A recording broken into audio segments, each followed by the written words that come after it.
രാജ്യം ഉറ്റുനോക്കുന്ന ഇലക്ഷനാണ് Delhi assembly election. പ്രത്യേകിച്ച് Aam Aadmi party, Kejriwal Indian രാഷ്ട്രീയത്തിൽ ചലനങ്ങൾ ഉണ്ടാക്കുന്നു, വെറുതെ ബഹളം ഉണ്ടാക്കുന്നു. കഴിഞ്ഞിടയ്ക്ക് ബഹളം ഉണ്ടാക്കി ഒരു കാര്യമില്ലാത്ത കാര്യം പറഞ്ഞു.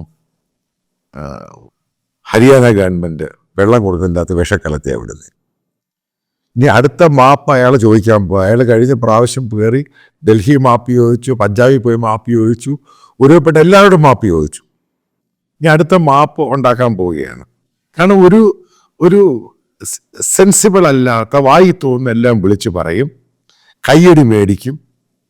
ഇതാണ് ഈ കേജ്രിവാളിൻ്റെ രാഷ്ട്രീയം എന്ന് പറയുന്നത്. അത് വേറെ കാര്യം ഞാൻ പറയാം. ഇന്ത്യൻ രാഷ്ട്രീയത്തിൽ വിശ്വസിക്കാൻ കൊള്ളാത്ത ഒരാളാണ് കേജ്രിവാൾ. എന്താണ് ചെയ്യാൻ പോകുന്നത്, എന്താണ് പറയാൻ പോകുന്നത്, അൺപ്രഡിക്റ്റബിളാണ്. അതുകൊണ്ട് ഈ കേജ്രിവാളിൻ്റെ രാഷ്ട്രീയ ഭാവി ഇപ്രാവശ്യം നടക്കുന്ന ഇലക്ഷനിൽ കഴിഞ്ഞ പ്രാവശ്യം BJP 8 സീറ്റാണ് കിട്ടിയത്. ഇപ്രാവശ്യം BJP ഏകദേശം 20 സീറ്റോളം കിട്ടുവാണെങ്കിൽ, അതായത് 70 സീറ്റുകൾ ഉള്ളതിൽ, പിന്നീട് ഞാൻ ഒരു കാര്യം കൃത്യമായിട്ട് വരാൻ പോകുന്ന സമയത്ത് കേജ്രിവാളിൻ്റെ പാർട്ടി ഗോൾ വരയ്ക്കും. കൃത്യമായിട്ട് പറയാം. ചിലപ്പോൾ ഇൻ കേസ് BJP ഈ പല സർവേകളും പല രീതിയിലാണ് പറയുന്നത്. പക്ഷേ അതിൻ്റെ മിഡിൽ ക്ലാസിൻ്റെ കാര്യത്തിൽ നമ്മൾ മനസ്സിലാക്കേണ്ടത്, അവർ പാർലമെൻറ്റ് ഇലക്ഷന് BJP വോട്ട് ചെയ്യുന്നത്. കാരണം ഡൽഹി എന്ന് പറയുന്നത് മിഡിൽ ക്ലാസിൻ്റെ ഏരിയയാണ്. അപ്പം എന്തുകൊണ്ടാണ് അവിടെ BJP ജയിക്കാത്ത? അതിനും കാരണമുണ്ട്. അതിന് പ്രത്യേകിച്ച് റീസൺ ഉണ്ട്. കാരണം BJP അവിടെ കേജ്രിവാളിനോട് ഒപ്പം നിൽക്കാൻ ഒരു കാൻഡിഡേറ്റിനെ ഉണ്ടാക്കാൻ പറ്റിയിട്ടില്ല. പർവേഷ് വർമ്മ എന്ന് പറഞ്ഞാൽ ന്യൂഡൽഹി കോൺസ്റ്റിറ്റ്യുവൻസി മത്സരിക്കുന്നു. നേരത്തെ ഒരു വിജയ് ഗോയൽ ഉണ്ടായിരുന്നു, അതിനുമുമ്പ് ഒരു ഡോക്ടർ ഉണ്ടായിരുന്നു, പുള്ളിവാറി, ഒരു ക്രിക്കറ്റർ ഗൗതം ഗംഭീർ ഉണ്ട്. ഇവരൊക്കെ വരുന്നു പോകുന്നു എന്നല്ലാതെ അവരെപ്പോഴും BJPയോടെ കാണിക്കുന്ന മോദിയുടെ ഫേസ് മാത്രമേ ഉള്ളൂ.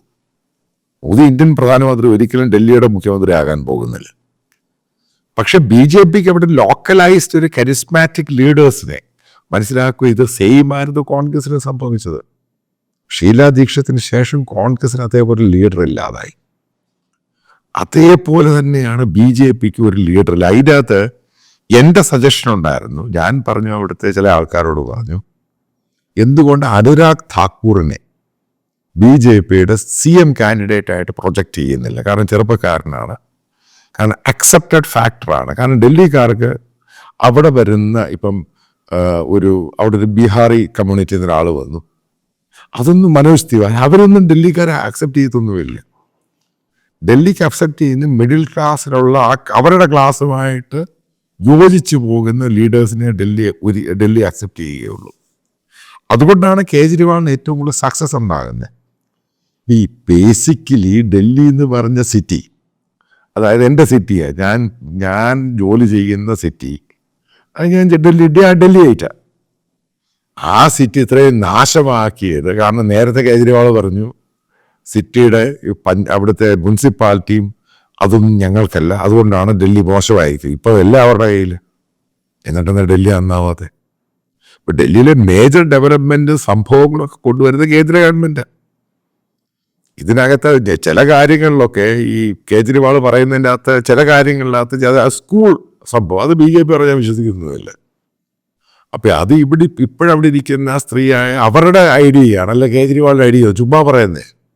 കാരണം അവർ തന്നെ ഓപ്പണായിട്ട് പലരും ഇവർ പറഞ്ഞു തുടങ്ങി. കാരണം അവർ ആദ്യം മുതൽ തന്നെ ഈ കേജ്രിവാൾ വന്നപ്പോൾ മുതൽ അവർ എഡ്യൂക്കേഷൻ്റെ കാര്യത്തിൽ കൺസൾട്ടൻ്റ് ആയിരുന്നു, ചീഫായിട്ട്. അവരുടെ ആശയമാണ് ഡൽഹി എഡ്യൂക്കേഷൻ്റെ അകത്ത് ഇത്ര മാത്രം മാറ്റം കൊണ്ടുവന്നത്. അത് കേജ്രിവാളിൻ്റെ ഐഡിയ. പിന്നെ കേജ്രിവാൾ അത് ഇംപ്ലിമെൻ്റ് ചെയ്തു പ്രോപ്പറായിട്ട്, മിനിസ്റ്ററൊക്കെ വെച്ച്. പക്ഷെ അത് മുഴുവനും മോണിറ്റർ ചെയ്യുന്ന ഇപ്പോഴത്തെ മുഖ്യമന്ത്രി തന്നെയാണ്, അത് യാതൊരു സംശയവുമില്ല. രണ്ടാമതൊരു ഫാക്ടർ എന്ന് പറയുന്നത് ഡൽഹിക്കാർ മാറി ചിന്തിക്കാൻ തുടങ്ങി എന്നുള്ളതാണ് എനിക്ക് മനസ്സിലായത്. കാരണം മിഡിൽ ക്ലാസ്, കാരണം ഇയാൾ ഈ പറയുന്നതിൻ്റെ അകത്ത് മുഴുവനും കള്ളത്തരവും കപടതയും മാത്രമേ ഉള്ളൂ. അതായത് ഡൽഹി എന്ന് പറയുന്ന ഏറ്റവും കൂടുതൽ സീരിയസ് ആയിട്ട് ഇഷ്യൂ ഫേസ് ചെയ്യുന്ന പൊല്യൂഷൻ. കാരണം ആ തണുപ്പ് വിൻ്റർ അങ്ങോട്ട് തുടങ്ങുന്ന സമയത്ത് ഹൈലി പൊല്യൂട്ടഡ് ആണ് ഡൽഹിക്ക്. അവിടെ പ്രോപ്പറായിട്ട് നിങ്ങൾക്ക് അവിടെ പോയാൽ ശ്വസിക്കാൻ പറ്റില്ല. ആ സ്ഥിതിയാക്കിയതിൻ്റെ മുഖ്യ കാരണക്കാരൻ ഈ പറയുന്ന കേജ്രിവാൾ എന്ന് പറഞ്ഞവൻ തന്നെ. വെറും ഷൂടാണ്, വൃത്തികെട്ടവനും കൂടാണ്. ആ വാക്ക് കൂടെ പറയാം. ഒരിക്കലും ഇയാളെ വിശ്വസിക്കാൻ കൊള്ളത്തില്ല. ഞാനല്ല പറഞ്ഞേ, ഈ കേജ്രിവാളിന്റെ ആം ആദ്മി പാർട്ടിയിലുള്ള പല സീനിയർ നേതാക്കൾ എൻ്റെ പേഴ്സണൽ ഫ്രണ്ട്സാണ്. ഈ കേജ്രിവാൾ എൻ്റെ ഫ്രണ്ടായിരുന്നു. അവർ തന്നെയാണ് പേഴ്സണലായിട്ട് പറഞ്ഞ ലോകത്ത് വിശ്വസിക്കാൻ കൊള്ളാത്ത ഒരുത്തൻ എന്ന് പറയുന്ന കേജ്രിവാൾ. ഇവരെ എല്ലാം പാർട്ടിന് കൊണ്ടുവന്ന് അവരെ എല്ലാം നശിപ്പിച്ച് അയാൾ മാത്രം ഡിക്റ്റേറ്ററായിട്ട് അയാൾ ഇന്ത്യൻ പ്രധാനമന്ത്രിയാകാനുള്ള പരിപാടിയാണ് അടുത്ത് ജയിച്ച് കഴിഞ്ഞിട്ട്. ഇയാളൊക്കെ പ്രധാനമന്ത്രിയെ ഇന്ത്യയുടെ സ്ഥിതി എന്താണെന്ന് ആലോചിച്ച് നോക്കണം. ഭയങ്കര അരാജകത്വവാദിയാണ്. ഭയങ്കര നമുക്ക് സഹിക്കാം ഒരു ആൻറ്റി എസ്റ്റാബ്ലിഷ്മെന്റ് എന്നൊക്കെ പറയുന്നത്. ഇയാൾ ഹൈലി മോട്ടീവായിട്ട് കമ്മ്യൂണിസത്തെക്കാളും ഭയങ്കര രീതിയിലാണ് പുള്ളിയുടെ ഒരു വർത്താനം പറച്ചിലും ചെയ്ത്തുമൊക്കെ സംഭവം. അതൊരിക്കലും ഒരു ജനതയ്ക്കും പറ്റിയ ഒരു ലീഡറേ അല്ല. പക്ഷെ ഈ പറയുന്ന ഈ ഷീലാ ദീക്ഷിതിന്റെ അവിടെ ഉണ്ടായിരുന്ന BJPയുടെ പാളിച്ചകൾ, പക്ഷെ ഡൽഹിയിൽ ഏറ്റവും കൂടുതൽ ഡെവലപ്മെന്റ് ഉള്ളത് ഷീലാ ദീക്ഷിതാണ്.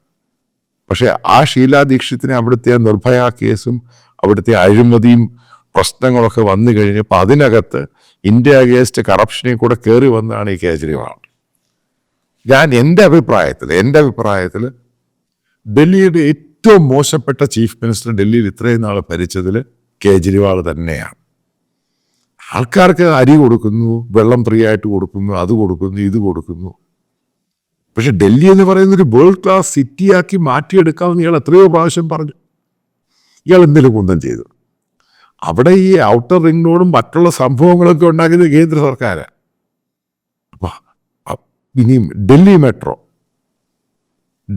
ആരാണ് റൺ? അർബൻ ഡെവലപ്മെന്റ് മിനിസ്ട്രിയും അവിടുത്തെ ഡൽഹി ഗവൺമെന്റ് ജോയിന്റ് ആയിട്ട് റൺ ചെയ്യുന്നത്. അത് ഇയാൾക്കൊന്നും അതിൻ്റെ ഭരണമൊന്നും കൊടുത്തിട്ടൊന്നുമില്ല. കാരണം അർബൻ ഡെവലപ്മെന്റ്, കാരണം ഡൽഹി വെച്ചാൽ അവിടെ ഈ കേജ്രിവാളിന് പ്രത്യേകിച്ച് റോളൊന്നുമില്ല. സ്കൂൾ റൺ ചെയ്യണം, അതായത് അവിടെ ഹോസ്പിറ്റൽസ് ഉണ്ട്. ഹോസ്പിറ്റലിൽ വലിയൊരു ശതമാനം കേന്ദ്ര ഗവൺമെന്റ്, മറ്റേത് സ്റ്റേറ്റ് ഗവൺമെന്റിൻ്റെയാണ്. പിന്നെയുള്ള മുനിസിപ്പാലിറ്റി സംഭവം, അവിടെ റോഡൊക്കെ തൂത്ത് വൃത്തിയാക്കുക. പിന്നെ പല പോളിസീസും, അത് എഡ്യൂക്കേഷനും, പിന്നെ ഇലക്ട്രിസിറ്റി, അവിടുത്തെ ട്രാൻസ്പോർട്ട്, ഇതൊക്കെ സ്റ്റേറ്റിൻ്റെ. അപ്പോൾ ഈ സ്റ്റേറ്റിൻ്റെ അകത്ത് നിങ്ങൾ മനസ്സിലാക്കേണ്ടത് ഡൽഹിയിൽ പഴയതിനേക്കാളും വലിയ റോഡുകളാണ്. രാജധാനി ഡൽഹിയിലെ റോഡുകൾ എനിക്ക് തോന്നുന്നില്ല ഇന്ത്യയിൽ അത്രയും വലിയ റോഡുകളുണ്ട്, അത്ര വീതിയുള്ള റോഡുകൾ. പക്ഷേ സമൂലമായ മാറ്റങ്ങൾ വരണം. പലയിടത്തും ഫ്ലൈ ഓവറല്ല, പലതും ഈ ടണൽസ് വന്ന് പല രീതിയിൽ മാറ്റി. ഇതൊക്കെ ഏറ്റെടുത്ത് നടത്തുന്നത് കേന്ദ്ര സർക്കാരാണ്. പക്ഷെ അവിടെ ഒരു നല്ലൊരു BJP ഗവൺമെൻറ്റും സെൻട്രൽ ഗവൺമെൻറ്റും വരുവാണെങ്കിൽ എൻ്റെ ഒരു പ്രതീക്ഷയാണ് ഡൽഹി ഭയങ്കരമായിട്ട് മാറും, ഒരു ഗ്ലോബൽ വേൾഡ് ക്ലാസ് സിറ്റി ആയിട്ട് മാറും. പക്ഷെ കേജ്രിവാൾ എന്ന് പറഞ്ഞ് ഒരുത്തം വരുവാണെങ്കിൽ അതിനെ വീണ്ടും നശിപ്പിക്കും. കാരണം പുള്ളിയുടെ താല്പര്യം എന്താ, എപ്പോഴും ആ പവറിലിരിക്കണം, പവർ എപ്പോഴും എൻജോയ് ചെയ്യണം. അയാളൊരു നോൺ കറപ്റ്റഡ് എന്നുള്ളത് നേരത്തെ പറയുമായിരുന്നു, ഇനി ഞാൻ പറയത്തൊന്നുമില്ല. അയാൾ ഹൈലി കറപ്റ്റഡ് ആണ്. ഈ കാരണം മദ്യനയവുമായിട്ട് ബന്ധപ്പെട്ട കാര്യത്തിൽ ഇതിലെ പല ആൾക്കാരെ എനിക്ക് പേഴ്സണൽ അറിയാതെ അവരൊക്കെ പറഞ്ഞു ഇയാൾ പൈസ മേടിച്ചായിരുന്നു. അന്വേഷിക്കുന്ന ഉദ്യോഗസ്ഥരും പറഞ്ഞു, ആ ചാർജ് ഷീറ്റും കണ്ടു. നിങ്ങൾ മനസ്സിലാക്കേണ്ട പോയിന്റ് ഉണ്ട്. ഈ പല കോടതികളിലാണ് കേജ്രിവാളിൻ്റെ കേസ് പോയത്. അതായത് പല കോടതികൾ മാറിപ്പോയി. ഇപ്പം കേജ്രിവാൾ പറഞ്ഞ് എല്ലായിടത്തും ഫിക്സ് ചെയ്തു. എന്താ ഒരു ജഡ്ജിക്ക് പോലും തോന്നാതെ ഇത്രയും ചാർജ് ഷീറ്റും ഈ സംഭവം എല്ലാം കണ്ടിട്ട് ഇയാൾ തെറ്റുകാരനല്ലെന്ന് എന്താ ഒരു ജഡ്ജിക്ക് തോന്നാത്തതിൻ്റെ കാരണം എന്താ? ഇതെല്ലാം പഠിച്ച് മനസ്സിലായി. അപ്പം അതിൻ്റെ ഇയാൾ തെറ്റുകാരൻ തന്നെയാണ്. അതായത് പല കാര്യത്തിലും ഇയാൾ ഈ പുറത്ത് കാണിക്കുന്ന അല്ല ഇയാൾ യഥാർത്ഥ കേജ്രിവാൾ. അയാളുടെ വീട് ഫർണിഷ് ചെയ്യാൻ വേണ്ടി 49 കോടി രൂപ അടിച്ചു മാറ്റിയവനാണ്. ആ വീടിനാകെ ഇത്രയേ ഉള്ളൂ. അപ്പം ആ പണമൊക്കെ എവിടെ പോയി? അതുകൊണ്ട് ഇയാളെ ഈ കറപ്ഷൻ ഇല്ലാത്ത മനുഷ്യനെന്ന് പറയരുത്, ഹൈലി കറപ്റ്റഡാണ്. ആ ഒരു സ്റ്റേറ്റ് കിട്ടി, ആ സ്റ്റേറ്റിനെ കുളവാക്കി നാശമാക്കി അതിനെ അങ്ങനെ വെച്ചു. ഓരോ കാര്യത്തിലും വേണ്ടാത്ത കാര്യങ്ങളും മറിച്ച് അങ്ങനെ മാറി പറഞ്ഞുകൊണ്ട് പോവുക. എൻ്റെ അഭിപ്രായത്തിൽ, എൻ്റെ ഒരു താല്പര്യത്തിൽ അയാൾ നോക്കണം. അല്ലെങ്കിൽ നല്ലപോലെ BJPയുടെ സീറ്റ്, കാരണം കോൺഗ്രസിനോട് പ്രസക്തിയെ ഇല്ലാതായി, വെറുതെ പേരിനെവിടെ മത്സരിക്കുന്നു. അവിടെ കേജ്രിവാൾ തോൽക്കുകയാണെങ്കിൽ ഡൽഹി സിറ്റി വലിയ മാറ്റം ഉണ്ടാകും. കാരണം അവിടെ സ്റ്റേറ്റും സെൻട്രൽ ഒരുമിച്ച് നിൽക്കുകയാണെങ്കിൽ, ഒരേ പാർട്ടിയാണെങ്കിൽ, ഒരേ രീതിയിലുള്ള മൈൻഡ് സെറ്റ് ആണെങ്കിൽ, വരാൻ പോകുന്ന 5-10 വർഷം കൊണ്ട് ഡൽഹിയിൽ വലിയ മാറ്റങ്ങളുണ്ടാകും. മനസ്സിലാക്കേണ്ട, ഡൽഹിയിലുള്ളതിനേക്കാളും ജീവിത ചെലവ് കുറവ് ഇന്ന് അപ്പുറത്തുള്ള ഗുരുഗ്രാമിലാണ്, ഗുഡ്ഗാവ് എന്ന് പറയുന്ന ആ സിറ്റിയിലും അതേപോലെ തന്നെ ഗാസിയാബാദിലും നോയിഡയിലുമായി മാറി. ഡൽഹിയിൽ ഈ പറയുന്ന സാധനങ്ങളിൽ, നേരത്തെ ഒരു സാധനങ്ങളിൽ ഡൽഹി വളരെ വിലക്കുറവായിരുന്നു, ഇതൊക്കെ പോയി. ഡൽഹിയിലൊരു ചാമുണ്ട് എപ്പോഴും, അത് എന്തൂസിയാസ്റ്റിക്കാണ് സംഭവം. രാത്രിയും പകലും ഏതാണ്ട് ഒരുപോലെയാണ്. ആ ചാമൊക്കെ ഈ പറയുന്ന വൃത്തികെട്ടവൻ അതില്ലാതാക്കി. ഇപ്പം ആ ചാമൊന്നും ഡൽഹിയിൽ കാണാനില്ല. അത് യാഥാർത്ഥമാണ്. അത് പോകുന്ന അവിടെ ജീവിക്കുന്നവർക്കറിയാം. എൻ്റെ അഭിപ്രായത്തിൽ കേജ്രിവാൾ തോൽക്കുകയോ അല്ലെങ്കിൽ BJP 10-20 സീറ്റ് കൂടുതൽ പിടിക്കുകയാണെങ്കിൽ ഡൽഹിയിൽ വലിയൊരു മാറ്റം ഉണ്ടാകും. ആ മാറ്റം ഉണ്ടാകട്ടെ എന്ന് മാത്രമാണ് ഞാൻ പ്രതീക്ഷിക്കുന്നത്.